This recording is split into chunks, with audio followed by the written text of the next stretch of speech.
and welcome to Timeless Wheels, the Solent Collection, a documentary celebrating classic and iconic cars and motorcycles. Through in-depth interviews, we explore not just the stories behind these incredible machines, but also the personal journeys of their owners. It's about passion, history, and the connections we share. We hope you enjoy it as much as we do. Let's learn something and have fun.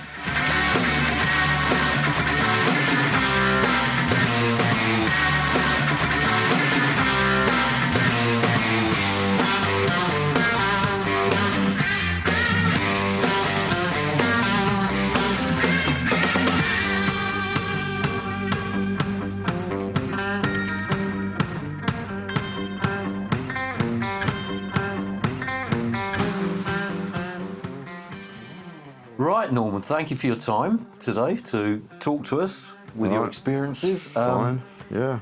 And the idea is to try and capture your experiences and your stories so we can keep them forever. So, my first question, got many miles under the belt? Oh, goodness, I don't know. I wouldn't know. I mean, it's got to be an awful lot. An awful lot of miles. So what's your first memory of bikes or cars that you got interested in? Well, it has to start over in Bittern, where I lived with my parents. And I started up as an apprentice for J.I. Thornycroft in Southampton Docks. And obviously I had to get there, because at this early point all I had was a Raleigh Trent Sport push bike that my dad bought me, which I used to go to school, and that's all I had. But I had to start quite early in the morning, so something had to get better than that. So I ended up with an NSU Quickly 50cc moped. And it sort of moved on from there. I didn't have that too long before I got a small motorcycle, because money was tight, and I bought a BSA Bantam 150cc Bantam Major in grey. Again, not a very exciting motorcycle. But 3-speed got me from A to B. I built a shed at the bottom of my dad's garden, and I was doing up buying scooters, anything I could get hold of, doing them up and selling them to make money to get married. And it went quite well. I don't know how many I went through, anything and everything I could get my hands on, but a lot of them were Lambretta and Vespa, but a lot of other stuff in between. And it made me a few bucks, you know. It was a big turnover. Easy to sell? Yeah, no real problems to sell them. But I don't remember what percentage of money I made on them, but it was a question of a lot of them and a quick turnover, you know. And this is early 60s? Yeah, it was probably started about 57, something like that, I would have thought. And then I bought my one and only brand new vehicle that I've ever had in 1960, which was a Lambretta Ally 150. Series 3. What made you get that then? Probably because by then I'd done a hell of a lot of Lambrettas, so I knew quite a bit about them.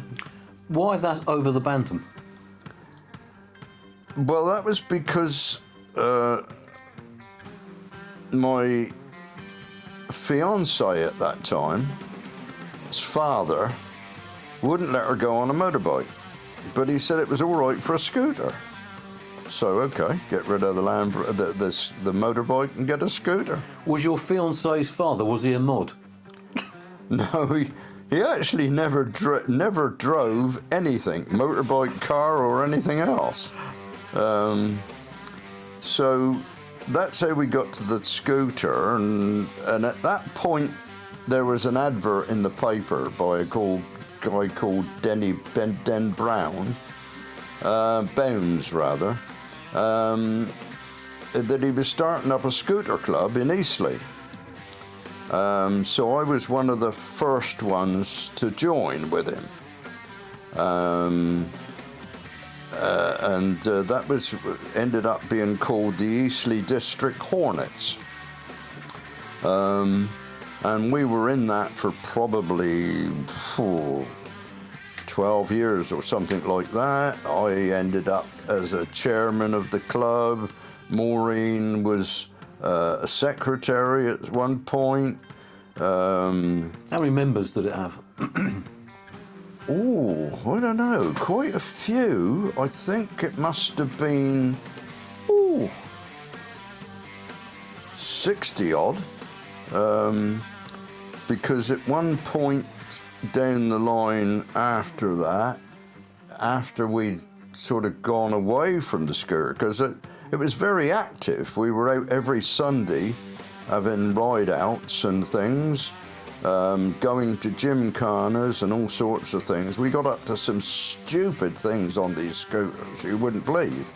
You know, we were doing jousting and God knows what with them. Off-roading with them, scrambling. Oh, it was crazy times, crazy. But great fun. Where did you go scrambling with a scooter then? Well, Maureen used to take the side panels off so they didn't get scratched. So Maureen walk around with the side panels while I went scrambling. What, did you change the tyres? No, nothing, no. It was all just as it was. You know, great fun. Oh, God. And so then, once we moved away from the scooters because we started getting motorbikes, I started restoring motorbikes as well, you know, mixed up, and I, by that time in '60s, I'd gone to art. I was day released to art college, and one of the lads had a big the 600 matchless Clubman, which he didn't go home to lunch because he lived at Sway, but I used to go home to lunch, so I used to use his motorcycle instead of my poxy little 150 Bantam, much to my mother's disgust, because I told her I'd bought it. Went mad. So anyway, so that sort of really got me the bug on a bigger motorcycle. That you know, that was it really. I love this thing. And you were restoring bikes while you were at college, there? Yeah. Well, on my spare time sort of thing, you know. So you were doing the same thing as the scooters, buying them, doing them up, selling them? Yeah. And that's gone all the way through, really, because, I mean, a lot of the bikes that I did full restorations on, so we stripped the thing right down to nothing and start with painting the frame and working and gradually building everything back up to a full restoration, so that it was like a brand new bike. But some of them, quite a few of them, I never ever rode. As soon as they were finished, I sold them, you know. There's so many stories. I mean, I had a cousin of mine had a friend who lived out in the forest, in what was a silver birch forest, and went out to see him. And in this forest, it was during the war. They had these big pillars, really. They were lookouts, and they got up on the roof of these things, and they'd signal to the next one down, and that's how they got, you know. And anyway, he lived in one of these, and in the grounds was the most enormous bloody shelter, a massive. It was a bit like a blooming aircraft hangar, massive place. And we went into there, and there was a big pile of coal, and I could just see this wheel. And I said, "What's that in there, under there then?" He said, "Oh, a motorbike." I said, "Oh." And in the corner here was a car, and I said, "What's that then?" He said, "That's a Jaguar SS 100. I said, "Oh." Anyway, we got it, and I went back out a couple of months later, and the coal had disappeared, and the bike was, and I said, "Oh, any chance of buying that bike?" Well, he said, "You can have it." I said, No, I've got to pay you something for it." And I seem to remember I gave him £7.50. But this bike turned out to be an OEC, Osborne Engineering Company, which was in Gosport. And it was a V-twin, 680 V-twin. So I restored that one. I also got another one, not from him, that one, but I also had another OEC called an OEC Duplex, which had duplex steering, an incredible contraption. Not that I ever tried it, but I was told that you could ride this thing in a straight line and smack one side of the handlebars and it would just right itself, but I never tried it. But, you know, that was another very unique motorcycle. What about parts for these bikes? Was it easy to source, or do you have to manufacture them? If I couldn't get them, I made them. Yeah. It was as simple as that. But I was lucky in as much most of these bikes were pretty complete, you know. And so that was that. And then I actually went back, 2 or 3 months later, to see about this Jag, because by then I realised that this Jag was worth a lot of money.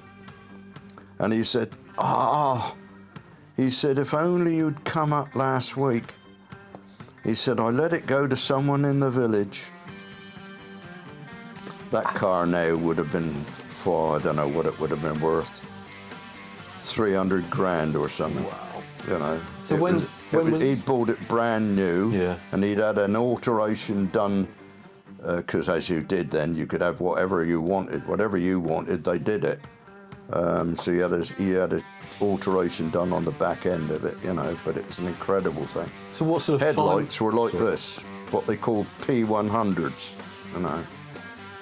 So I missed out on that, unfortunately. That's a shame. That's a shame. So what sort of time was that? Mid-60s? Yeah, this was sort of going probably somewhere around about 65, 66, 67, yeah, somewhere around there, you know. So had you finished with the scooters by that point? Or were you still... No, because I was still in the scooter club at that point. Right, of course, yeah, you were 12 years, you said. And we did an advert for Esso. I was approached by Esso. Would I, on behalf of the club, do an advertisement for them for what was then black and white TV? So I said, yeah, we could do this, you know. So we got some of the lads together, and they had us lined up down the road, with going towards an Esso station, and they came up with a helicopter, and they had a handkerchief and went like that, you know. So then that was when we moved off, and we had to drive down the road, go into the filling station to fill up with fuel. we did that, and then they added to it music, which was, oh, the Esso sign means happy motoring, the Esso sign means happy motoring, Esso sign means happy motoring, call at the Esso sign for Esso Golden. And we got paid for that. I can't remember quite what. If I can just say for any viewers who might be younger, a helicopter is like an old original drone. Is that right? Yeah, I suppose so. Yeah, Right, I thought I'd get that in. And then, I don't know, some months later, they came back to us to do another one, because now we'd gone over to colour on the television. Well, you must have done a good job on the first one then. Well, I suppose so. Either that or you were cheap. Well, probably, yeah, not knowing really. I mean, I seem to remember 300 quid. Wow, which that's was a lot of money for our club funds. Yeah. You know. So what's the, so you had a scooter club in Eastley. Yeah. Was there any friction with rockers, with the bike scene at that time? No. We did many miles on the scooters, out every Sunday, going somewhere to a rally, a gymkhana, or something or the other. Scrambling or whatever, yeah. Had some wonderful times. And I have to say, although we hear of these things and mods and rockers, I never, ever came across it. So, and you were also in the bike scene. Yeah. So it was a complete sort of... Yeah, I mean, crossover. I'm sure it went on somewhere, but I never, ever bumped into any of it. So what are the longer rides that you did on the scooters? Well, we would go to all over the place, sort of. I suppose we'd probably do something like about 100 miles, I suppose, to wherever we were going, and then, of course, had to come back, Did you go on sort of like camping trips away and stuff like that on them? Yeah, I was never into camping. I don't particularly like tents. A lot of them did, but I don't like tents. I prefer a bed. I don't like creepy crawlies, worms and things like that, and ants, and no, I don't like that. So I personally never did that. So going back to your college, so you're at college and you're having a go on your mate's matchless, and you had your bantam. Still had your bantam at that point? Yes, you said. I still had the bantam. That's right. Yeah. So where did you go bike-wise after you left college and then you did your apprenticeship? What sort of bikes were you getting into then? Well, probably just about everything under the sun. But I mean, I have had an enormous number of motorcycles. I know that sounds ridiculous, but it's true. To the point that I can't really remember all of them. I really can't. Are there any from the 60s that stick in your mind that you had? Well, yeah, I mean, I've had so many bikes. I mean, again, because the same theme carried on, I'm buying bikes now, doing them up and selling them. I mean, I had a load of ex-Army Royal Enfields, 350s. I mean, I don't know how many of those I got, and done those up and sold them on.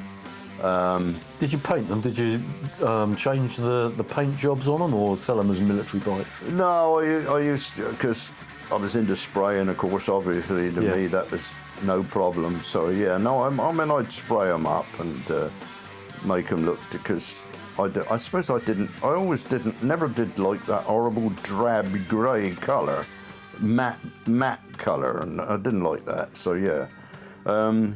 And then I got a load of ex-police bikes, Nortons, Triumphs, and this sort of thing. And again, done them all up and sold them on. What do they like to work on? Oh, well, they're okay. They're not bad, actually, the Nortons and that. They weren't too bad. And the Triumphs, they were good. But what about ones that you kept? Can you think of any that you kept for riding yourself? In the early ones, in particular, I had a Royal Enfield, but it was a Royal Enfield 700 Super Meteor, which was a parallel twin, and I had it for 18 years. But it took me 18 years before I could stop the oil leaks. They were known as an oil problem, and it was a problem. Weren't they all? Yeah, well, yeah, they were really all right. Any British bike, because they built them wrongly. There's no doubt about it. They built them wrongly. In what way? Well, the way they made the crankcases was stupid, if you think about it. I mean, the minute you got a Japanese bike, they turned it completely the other way round. Instead of having a horizontal crankcases, it was the other way round, you know. And then the engineering was different as well. It was much better engineering. I mean, I have to give it to the Japs, I'm afraid. They've changed everything in the way of motor cars and bikes. I remember hearing in the 70s people saying, "Oh, they've stolen Western technology, and that's how they're doing it." Well, they did. They did, but they just massively improved it. Yeah, exactly.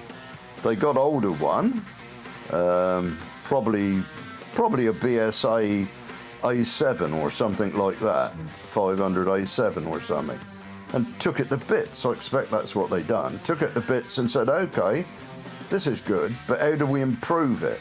And they did. So, what was your first Japanese bike then? First Japanese bike, probably not that long ago, believe it or not. Well. Yeah, I bought a, oh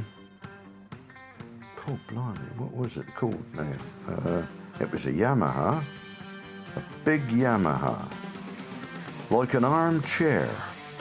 Fantastic thing to ride, but Jesus, was it heavy. God. So all those years on British bikes? yeah, Right, okay. basically, yeah. What's the worst one that you've had? I'm not sure. I don't know that I'd call any of them bad. They all had their uses, different, and obviously over the years they did improve. I mean, all the early bikes for a start were very heavy, although so were the Japanese ones to start with, I have to say. Then they started getting a bit lighter, but then of course they went heavy again, because you started getting all the cruisers in, you know, which was like Honda Gold Star, gold wings and that were like, I don't know what they weighed, about 1,000 pounds, I should think. That type of bike, your sort of thing? It wasn't at that stage, I have to say, no. I suppose at the biggest bike at that time that I've ever had probably was 1,000 cc. I had BMWs, and I had big Triumphs. Did you ever get a matchless 600 like your mates at college? No, I didn't. I got a matchless, but that was a 1926 500 that I restored. No, I never actually got one of them, no. A 1926 matchless? Yeah, 1926, what do they call that? Model L, I think it was. 500 single, that I did a complete restoration job on, and I have a lot of photographs of the whole rebuild on that, you know. And when was that? Can you remember? We would probably be looking then somewhere around about the 70s, 80s. Okay. When I was really heavily into doing big restoration jobs, you know. I had, again, some very nice bikes like Rudges, which is quite a rare machine. I had two Sunbeam, big Sunbeams. I had the Sunbeam 9, which was a 500 single, and I had the 90, which was the racing version of it. Again, now worth a bloody fortune, but they're long gone. But I suppose the bike that I wish I still had now, and very, very rare, I got a 1921 Clyno 1000cc V-twin sidecar outfit. And Clyno made motorcycles up to 1920, when they stopped and started making cars. And what happened was the owner of the Clyno walked around the factory and found a load he said, "What's all that up on that shelf?" And they said, "Oh, it's the bits left over from the motorbikes." And he said, "Well, what are they doing up there?" And they said, "Well, just put them up there." And he said, "Well, is there enough to make bikes up?" And they said, "Well, probably." And he said, "Well, put them together then. It's no good leaving them up on that shelf." So they ended up, had enough parts to make two outfits, two motorcycle and sidecar outfits. And they, the numbers were consecutive. I don't remember the numbers now, but you know, they were one after the other. And this is one of the ones that I had, and the other one was went into a private collection up in the Midlands. So it was the only two Clynos ever built in 1921, the two last that they ever done. But they were amazing machines, way ahead of their time for 1921. 21-inch wheels, semi-elliptic rear springing.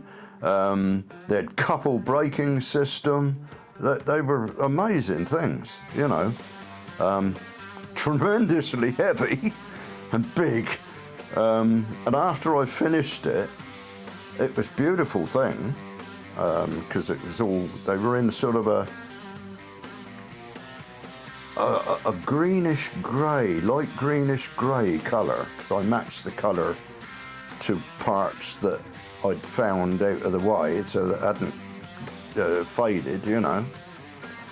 And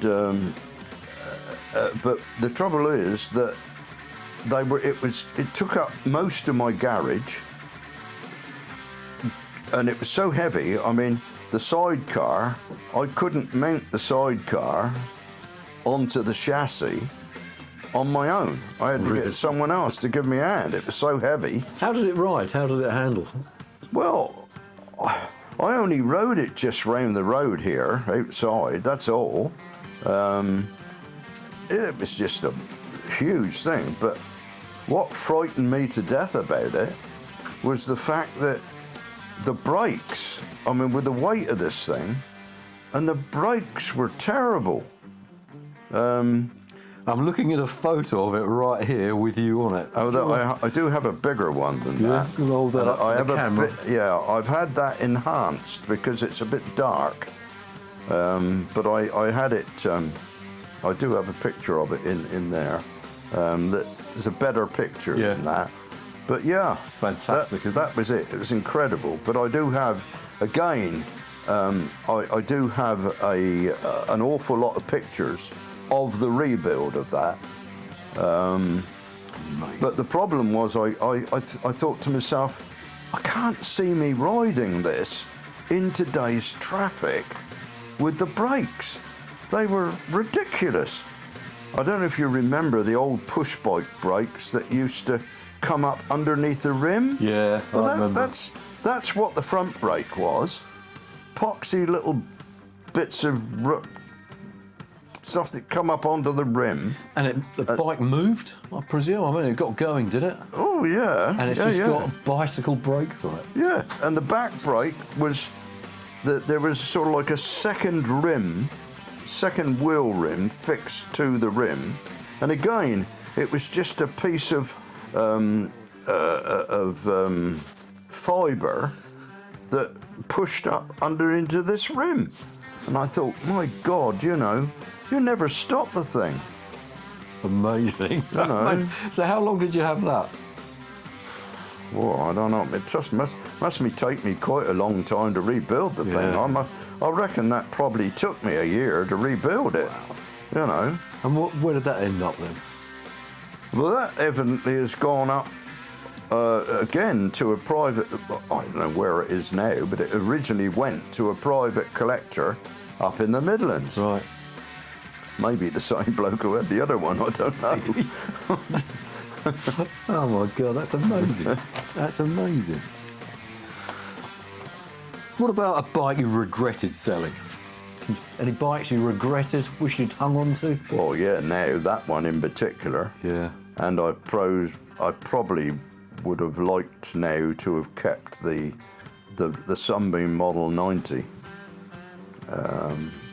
Because again, worth a small fortune. Yeah.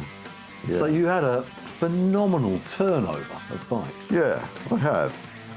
To the point that I just can't remember all of them. I can remember. Well, again, in there I've got a list that I've made at some point of what I think I probably, certainly some of what I've done. Right. Okay. Motorbikes and cars, both. Right. Oh, that'd be interesting to see. Oh, goodness me, Norman, I can't believe it. I can't believe it. So what about riding them? What's your favourite trips that you've been on? Can you think of any?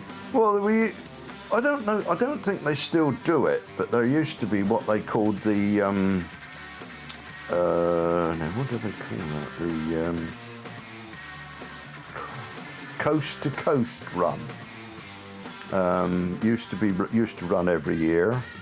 And that was always good. A load of bikes used to go on that, and used to end up down at Western Supermare, down on the seafront. Well, that was always good fun because it's always good fun to get out with a load of other like-minded bikers. It's really good. It's a good day out. Yeah. You ever go abroad? But again, that was fun because, we were talking on British bikes and they always broke down, so there was always something going on. There was either a puncture or someone had a cable go or something or the other, So what would you put in a toolkit in those days? What would you take with you? on everything? Well, no, you couldn't, because you took what you thought you might need, but of course it was always what you didn't have with you. You'd take things like spark plugs, another cable, some electrical lead and electrical fittings and electrical tape and anything you thought that you might be able to take, because you're limited to space as to what you can carry, really, Did you coordinate with the other riders? Some people take this, you take that. Well, you certainly did when you went. We went to France a few times. One of them we went on was the Tour de what do they call that? The Tour de, can't remember what they called it now. No, I can't remember. What part of France was that then? Was that Northern France, Yeah. you know, so we're sort of like going around sort of like Brittany and all up round that way. Nice. That was an amazing thing over there because they're mad over in France on bikes. Well, this was not just bikes; it was anything. It was cars, lorries, mopeds, you name it, and they all dressed up. They're crazy over there on motorbikes, I tell you. And we ended up turning up into this big old industrial unit. They got a lot of units over there, big units, good condition, but for some reason they're empty. So they'd obviously rented one of these, like a massive Nissan hut, and it was huge. And when we pulled up in front of it, they opened up these big doors, and there was just rows and rows and rows of tables, all with white tablecloths on, flowers down the middle, all the cutlery all laid out, and over to one side was these two massive articulated lorries, and that's where they made all the food. And the food was, fantastic it was. Absolutely superb. So when was this? When was this French trip then? Oh God! Again, it was probably around the 70s, 80s again. Right. Okay. And then I got some friends of mine up and around Salisbury, and one of them, his daughter, when she got married and they moved over to France. So we decided, about 5 or 6 of us, we decided we'd go over to France to see her. So again, that was another trip that we done. And I was then on I had a 500 twin Triumph, which is a fantastic little bike, I have to say. That was another one I suppose I should never have got rid of, really. Yeah. I learnt a few bob on that by betting on people that it would start first kick, and it did every time. And yeah, but we had a super trip over there again over to France with that, you know. Do you manage to make it in sort of one day, or did you have to stop on the Oh no, weekend? we went over there for the week. We went over there for the week. We went over there and we went on from there up over the Pyrenees into Spain. Had a few issues. One of the lads had a rear puncture on the Pyrenees. I had a throttle that stuck open on the Pyrenees, so that was interesting. Was that going up or coming down? Well, it was at that point we were heading for our hotel, and it was down at the bottom of a hill. So that was all fun. It was fun. It's okay. It's all right. You can handle all these things. You have to. Exactly. Yeah. What a trip. So yeah, that was. We've had a few trips over to France, and the last one we went with the Leamington District Motorcycle Club. Arthur, who was our chairman, he organised some bloody amazing trips to France. Had some really wonderful times. The last time I went on that one, that was on my Yamaha XJ6, which was a superb motorbike. Lovely, I loved it. That to bits. It was superb. What was good about it? It just did everything that you asked it to do, and everything was exactly in the right place for me. Beautiful bike. It went like the clappers. The brakes were incredible. It handled really well. Everything about it was just superb. But, you know, I had a stroke, and it made a difference to me. And I then found that I lost confidence in me and the bike. The bike, prior to that, as I say, I loved it. But I then found that because I wasn't as strong as I used to be, it was a tall bike, what we call a tall bike. All the weight was high up. And if you just got off balance, I'd have never held it up. I'd have just had to let it go. Yeah. And that sort of made it not so nice for me to ride. Yeah. So I started not to use motorbikes so much because of it. So that's, you said you went on a trip with the Lymington. Yeah. And what's the history of that club? Long, way before me. I'm led to believe that it was in existence something like about 150 years. And there was quite, I mean, in its best, I suppose we had something like about, I think there was about 120 in the club. Not, I mean, you never ever got 120 at the club meeting. Yeah, yeah. And you never got 120 out on a ride. But, you know, I suppose at every club meet, which we met on a Tuesday in Lymington, I suppose we'd have about 30 to 40 people there. And out on a club run, I suppose on average, probably 12 to 14 people out on a club run. Are they still going? No, the club packed up now about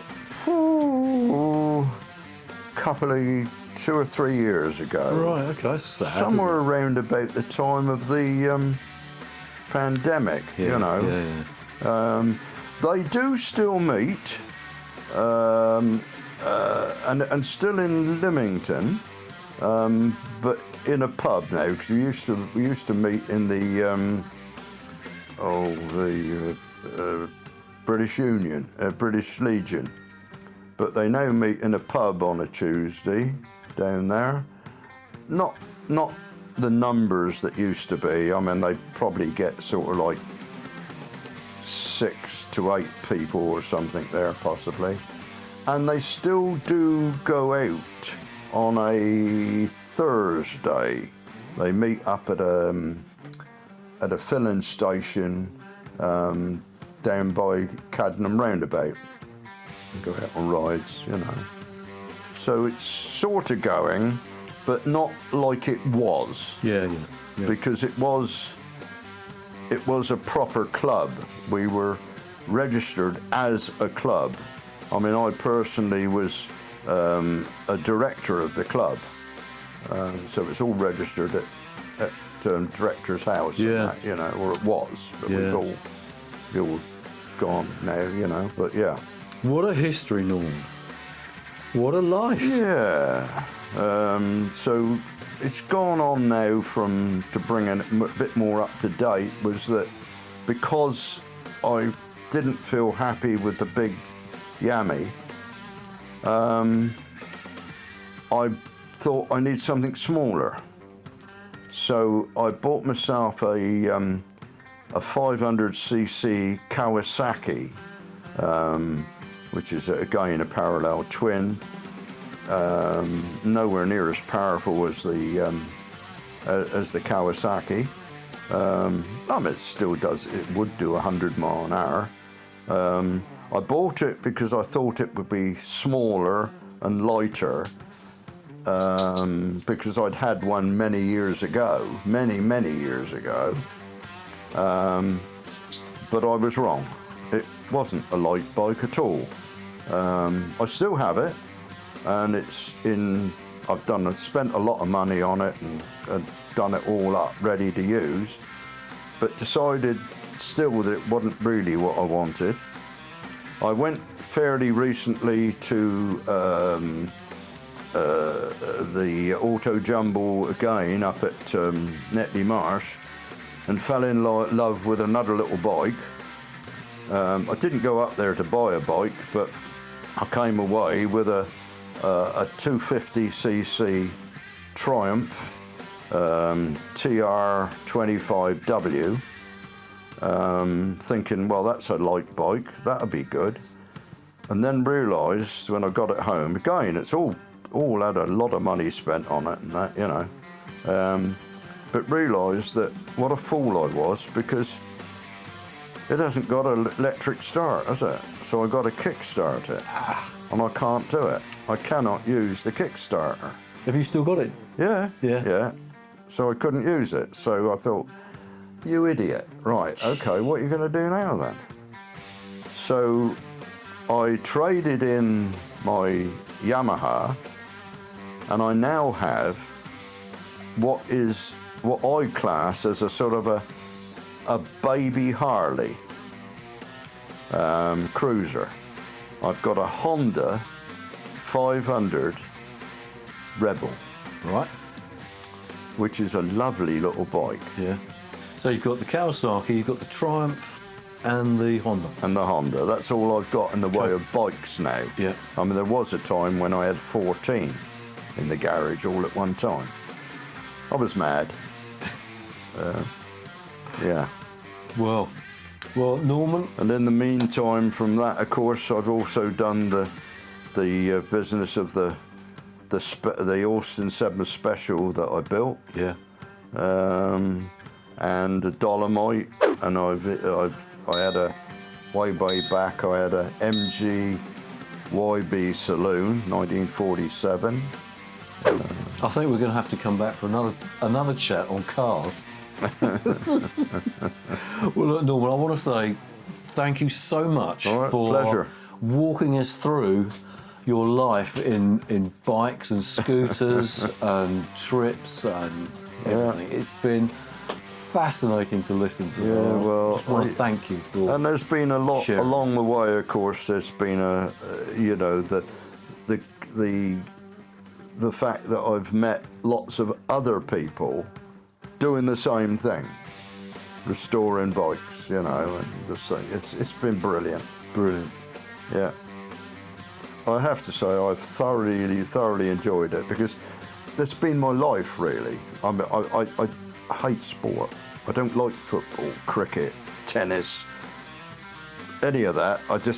No interest at all. It has to have an engine.